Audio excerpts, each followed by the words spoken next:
ধৈর্য নেই। বললাম না, নিশ্চয় আমার ধৈর্য আছে। তাহলে শোনে না, আমি যাই করি তুমি কিছু বলতে পারবে না। একটা মশলা বেরিয়ে গেল। তোমার শেখ, তোমার পীর যদি সত্যিকার হাক্কানি রব্বানি পীর হয়, তাহলে ওই গাঁজা খানেওয়ালা কি বলবো, মুখ দেখার কথা বলবো সে নয়। সত্যিকার হাক্কানি শরিয়তের মশলা মেরে যে চলে, তিনি যদি কোনো কাজ তুমি দেখো তোমার চোখে খারাপ লাগছে, তুমি কিছু বলতে পারো না। কেন পারো না? মুসা আলাইহিস সালাম রাজি হয়ে গেলেন, ঠিক আছে।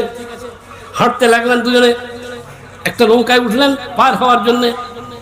হঠাৎ কি হয়েছে, নৌকাটাকে মাঝখানে অনেক ঘটনা আছে, আমি অতটা বলতে পারছি না কি কি কথা হয়েছিল তাদের ভিতরে। তক্তাটা ভেঙে দিলেন। তখন মুসা আলাইহিস সালাম বলছেন, আপনি কি নৌকার আরোহীদেরকে ডুবিয়ে মারবেন বলে তক্তাটা ভাঙলেন? আমি তোমাকে বলেছিলাম না আমার কোনো কথা তুমি প্রতিবাদ করবে না। আচ্ছা ঠিক আছে। যাচ্ছেন, যেতে যেতে রাস্তার ধারে একটা কিছু ছেলে খেলা করছে। হঠাৎ তিনি একটা ছেলেকে